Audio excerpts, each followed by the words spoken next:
31st night కి farm house book చేసుకుని friends తో ఎంజాయ్ చేయాలనుకుంటున్నారా? అయితే వెంటనే డోసే యాప్ ని డౌన్లోడ్ చేసుకుని బుక్ చేసుకోండి. Welcome to Suman TV. నేను మీ Suman TV Nag. Vedic astrology ప్రకారం కనుక మనం చూసుకుంటే మేషరాశి వారికి ఎస్పెషల్లీ విమెన్కి 2026లో ఏ విధంగా ఉండబోతుంది, ఆ ఇయర్ మొత్తం ఏ విధంగా ఉంటుంది అనేది ఈరోజు మనతో పాటు వేదిక్ ఆస్ట్రాలజీ ఉమా గారు ఉన్నారు. వారి మాట్లాడి తెలుసుకుందాం. నమస్కారం ఉమా గారు. నమస్తే నాగరాజ్ గారు. వేదిక్ ఆస్ట్రాలజీ ప్రకారం కనుక మనం చూసుకుంటే అండి, ఎస్పెషల్లీ విమెన్కి మేషరాశి వారికి 2026 జనవరి నుంచి డిసెంబర్ వరకు ఏ విధంగా ఉండబోతుంది అండ్ వారి గుణగణాలు అసలు ఏ విధంగా ఉంటాయి? తప్పకుండా అండి. మేషరాశి వాళ్ళు అంటే చాలా సందర్భాల్లో మనం చాలా చెప్పుకున్నామండి. మేషరాశి వాళ్ళు అంటే అధిపతి ఎప్పుడు కూడా కుజుడు అవుతారండి. కుజుడు ఇండికేట్స్ ఎప్పుడు కూడా ఎనర్జెటిక్ అనమాట, యాక్టివ్నెస్ అండి, తర్వాత అథ్లెటిక్ అనమాట. అంటే మేషరాశి వాళ్ళు విమెన్ అయినా మెన్ అయినా సరే వాళ్ళు చాలా యాక్టివ్గా ఏ పని చేయడానికైనా వెనకాడకుండా హార్డ్ వర్కింగ్ నేచర్తో ఉంటారు అని చెప్పచ్చు. చాలా చలాకీగా వారి యొక్క ప్రవర్తన కానీ వారి యొక్క కష్టం కానీ కనబడుతూ ఉంటుందన్నమాట. ఏదైనా ఆ పని చేయాలి అనుకుంటే టక్కని చేసేటువంటి ఆ శక్తి సామర్థ్యాలు కనబడుతూ ఉంటాయి. సాహసోపేతమైనటువంటి నిర్ణయాలు కనబడుతూ ఉంటాయి. వాళ్ళలో ఉండేటువంటి ఆ కోపము కానీ ఆ గాంభీర్యము కానీ ఆ డామినెన్స్ బిహేవియర్ కానీ కమాండింగ్ పవర్ కానీ మాటల్లో కొట్టొచ్చినట్టు కనబడుతూ ఉంటుందండి. వారి యొక్క శరీర తత్వం కూడా చాలా యాక్టివ్గా సంపూర్ణమైనటువంటి ఆయుష్తో వాళ్ళు ఉండేటువంటిగా కనబడుతూ ఉంటుంది. అయితే వీళ్ళకి మంచి విద్యా అభివృద్ధి అనేటువంటి దాంతోపాటుగా కళల మీద ఆసక్తి అనేటువంటిది కూడా చాలా ఎక్కువ ఉంటుంది నాగరాజు గారు. ఏదైనా ఒక కళ మీద వీళ్ళకు ఉండేటువంటి ఆసక్తి కానీ వాళ్ళకు ఉండేటువంటి పట్టు కానీ చాలా అపారంగా ఉంటుంది, ఏదైనా సాధించాలి అనేటువంటిది కూడా. తర్వాత ఏంటి అంటే వీళ్ళకి మదర్ లవ్ అన్నమాట. ఎక్కువగా తల్లి చాటు బిడ్డలు అంటుంటారు కదండి సరదాగా. అలా ఏంటి అంటే తల్లి ప్రేమ అనేటువంటిది వీళ్ళకి చాలా ఇష్టం.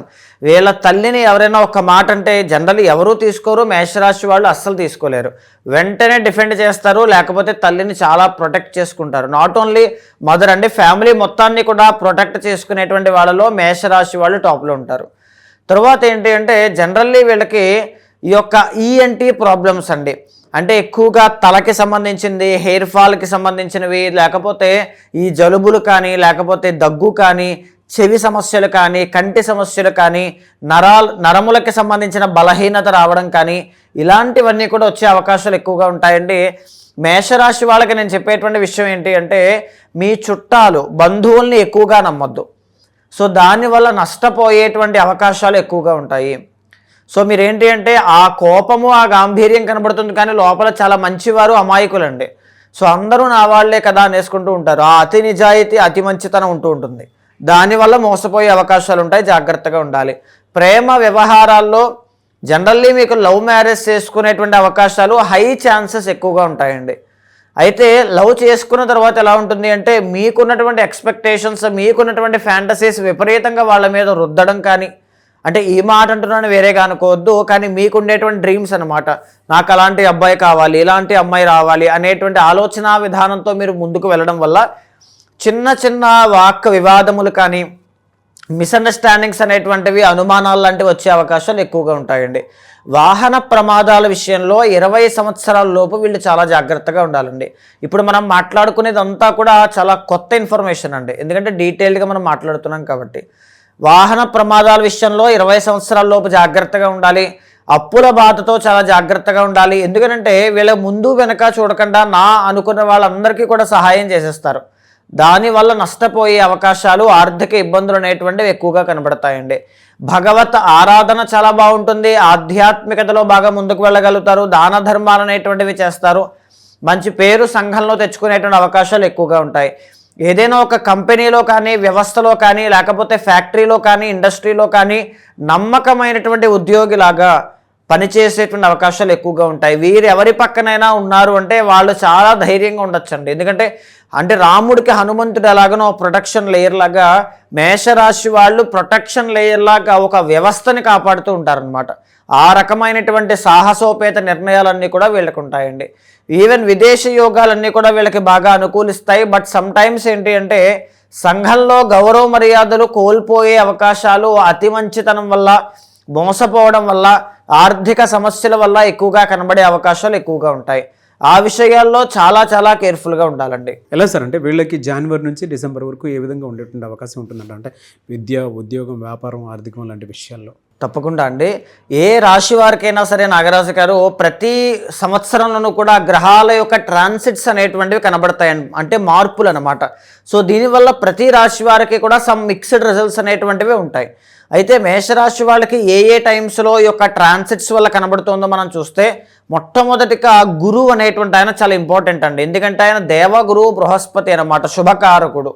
ఆయన ఎక్కడుంటారు వీళ్ళకి సంవత్సరం మొత్తం కూడా 3, 4, 5 స్థానాల్లో సంవత్సరం మొత్తం కూడా సంచారం చేస్తారండి. జూన్ 1వ తారీఖు దాకా ఆయన 3వ స్థానంలో ఉంటే నవంబర్ 1వ తారీఖు దాకా 4వ స్థానంలోనూ, ఇక డిసెంబర్ 31 వరకు కూడా 5వ స్థానంలో ఉంటారు. అయితే వీళ్ళకి నవంబర్ 1వ తారీఖు వచ్చేంత వరకు కూడా గురు బలము అనేటువంటిది అంతగా అనుకూలించే అవకాశాలు ఉండవండి. ఎందుకు ఈ మాట అంటున్నా అంటే 3, 4 స్థానాల్లో గురుడు యోగించరు కాబట్టి. 9th and 12th లార్డ్ అయినటువంటి గురుడు, అంటే భాగ్య వ్యయాధిపతి అయినటువంటి గురుడు 3వ స్థానంలో ఉండడం వల్ల జూన్ 1వ తారీఖు లోపులో వీళ్ళకి విదేశీ యోగాలు అనుకూలించే అవకాశం ఉంటుంది. ప్రయాణాలన్నీ కూడా విపరీతంగా చేసే అవకాశం ఉంటుంది. డబ్బులన్నీ కూడా వృధా ప్రయాణాలకి కానీ వృధా ప్రయాసాలకి కానీ ఖర్చు అయ్యే అవకాశాలు ఎక్కువగా ఉంటాయి. అయితే జూన్ 1వ తారీఖు తర్వాత 4వ స్థానంలో గురుడు ఎగ్జాల్టేషన్లోకి వెళ్తారండి. ఏదైనా ఒక ఆస్తిని కానీ ఒక వాహనాన్ని కానీ ఒక వస్తువుని కానీ కొనుగోలు చేయడంలో డబ్బులన్నీ విపరీతంగా ఖర్చు అవ్వడం కానీ, ఆర్థికంగా ఇబ్బందులు అనేటువంటివి చూడడం కానీ, స్వల్పమైనటువంటి అవమానము కానీ వీళ్ళకి కనబడుతుంది అని చెప్పొచ్చండి.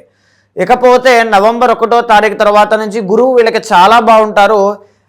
మేషరాశి వాళ్ళు ఎవరైనా ఒకే ఒక క్వశ్చన్ అడుగుతారండి, ఎవరైనా సరే జనరల్లీ, ఈ సంవత్సరంలో నాకు బెస్ట్ టైం ఎప్పుడు ఉంటుంది అనండి. మీకు బెస్ట్ టైం ఎప్పుడు అంటే నవంబర్ 1వ తారీఖు తర్వాత. ఎందుకంటే గురుబలం పెరుగుతుంది కాబట్టి మీకు మనీ అనేటువంటిది ఎర్నింగ్స్ రూపంలో పెరగడం కానీ, సేవింగ్స్ రూపంలో నిలబడడం కానీ, ఉద్యోగాల్లో అభివృద్ధి కానీ, ఉద్యోగ ప్రాప్తి కానీ, వివాహ విషయాల్లో శుభవార్తలు కానీ, సంతానం విషయంలో శుభవార్త వినడం కానీ, వాటెవర్ అన్ని విషయాల్లోనూ కూడా మీకు రాజయోగం అండి. అయితే బాగా గుర్తుపెట్టుకోవాల్సింది, ఎంత గురువు అనేటువంటి ఆయన మీకు రాజయోగాన్ని ప్రసాదించినా సాడే సాతి అని పిలువబడేటువంటి ఏలినాటి శనిలో ఆల్రెడీ మీరు ఉన్నారు. మరి ఎలా సార్, అంటే ఎలాంటి 12వ స్థానంలో శని ఉంటారండి వీళ్ళకి. సంవత్సరం మొత్తం కూడా 2027లో కూడా ఉంటారు అదే స్థానంలో, బట్ 2026 మొత్తము కూడా 12వ స్థానంలో శని ఉంటారు. వ్యయభావస్థిత శని ఎప్పుడు కూడా ఏం చేస్తారంటే తల దగ్గర నుంచి ఊపిరితిత్తుల దాకా వచ్చే అనారోగ్య సమస్యలు వీళ్ళకి ఇస్తారండి.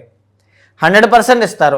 ఈ సమయంలో కనుక మీరు వాటి కోసం జాగ్రత్త పడకపోతే సెకండ్ ఫేజ్ ఆఫ్ సాడే సాతిలో మీరు ఇంకా తీవ్రమైన ఎక్స్ట్రీమ్ హెల్త్ ఇష్యూస్ అనేటువంటివి చూస్తారు.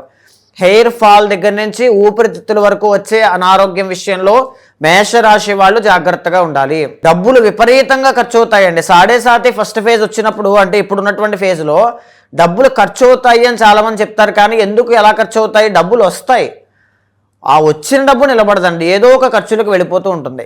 దీంతో పాటుగా అనుమానాలు, అవమానాలు రిలేషన్షిప్లో కనబడుతూ ఉంటాయి ఎప్పుడూ లేని విధంగా. ఎవరో ఒకరు పరిచయం అవుతారు, వాళ్ళ వల్ల ఒక మోసానికి గురవ్వడం కానీ ఇలాంటివన్నీ కనబడుతూ ఉంటాయండి. ఈ సంవత్సరం మొత్తము కూడా రాహు అనేటువంటి ఆయన మీకు బాగున్నారు, లాభంలో అనే దశమంలో.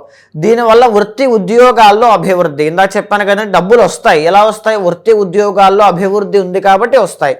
దాన్ని నిలబెట్టుకోవడంలో మీరు ఫెయిల్ అవుతారు. అయితే ఈ సంవత్సరంలో మీకు కేతు అనేటువంటి ఆయన సంవత్సరం మొత్తము కూడా బాగాలేదండి. ప్రేమ వ్యవహారాల్లో కాస్త జాగ్రత్తగా ఉండాలి. మానసికమైనటువంటి ఒత్తిడి పెరిగే అవకాశం ఉంటుంది. రెండవది, సంవత్సరం చివరిలో నవంబర్ 25 తర్వాత కుటుంబపరమైనటువంటి ఒత్తిడి పెరిగే అవకాశం ఉంటుంది. అయితే ఇక్కడ మేషరాశి వాళ్ళకి మనం సింపుల్గా వాళ్ళకు కూడా అర్థమై ఉంటుందండి. ఏ ఏ గ్రహాలు బాగాలేదు అంటే ఇయర్ ఎండ్ దాకా గురువు అనేటువంటి ఆయన బాగాలేదు, సంవత్సరం మొత్తం కూడా శని బాగాలేదు, సంవత్సరం మొత్తం కూడా కేతు బాగాలేదు. అవుట్ ఆఫ్ 4 ప్లానెట్స్ 1 ప్లానెట్ స్ట్రాంగ్గా ఉంది, మిగతా 3 కూడా కాస్త వీక్గా ఉన్నాయండి.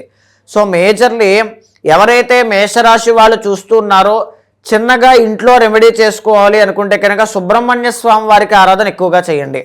లేకపోతే బలంగా సుదర్శన చండీ హోమము అనేటువంటిది చేయించండి. దీనివల్ల నెగిటివిటీ ఏమున్నా, శని బాధలు కానీ కేతు యొక్క బాధలు కానీ ఏమైనా ఉన్నా ఎవ్రీథింగ్ అన్నీ కూడా మీకు సార్ట్అవుట్ అయిపోతాయి. కొంతమంది పర్సనల్గా రెమెడీస్ కోసం మిమ్మల్ని అప్రోచ్ అవుదాం అనుకున్నటువంటి వాళ్ళు ఉంటారు. ఎందుకు అని అంటే వాళ్ళకు ఉండేటువంటి పర్సనల్ చాట్ ద్వారా తెలిసినటువంటి దాని ప్రకారము ఇంకెవరికి అంటే మీకు తెలియంది కాదు, పర్సనల్ కొంచెం స్పేస్ తీసుకొని ఇంకా అన్నీ తెలుసుకున్న తర్వాత అప్రోచ్ అయ్యి వాటికి రెమెడీ ఏంటి, ఏ విధంగా ఉంటుంది, ఏ పూజలు చేసుకోవాలి, లేదు అనుకుంటే ఎక్కడెక్కడ జాగ్రత్తలు తీసుకోవాలి అనుకునేటువంటిది. అలాంటప్పుడు మిమ్మల్ని అప్రోచ్ అవ్వాలంటే ప్రాసెస్ ఏంటి? తప్పకుండా అండి.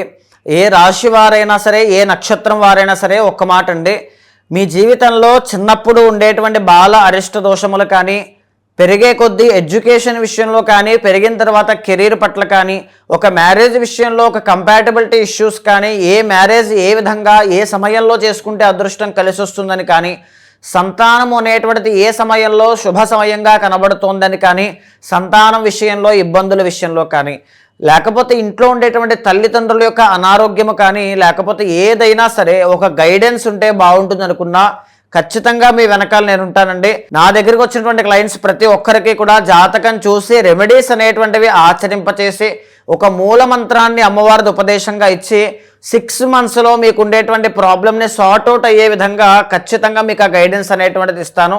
అలాంటి వాళ్ళు ఎవరైనా ఉంటే మీకు కింద కనిపించే నెంబర్కి కాల్ చేస్తే మా వాళ్ళు మీకు పూర్తి వివరాలు అందిస్తారు.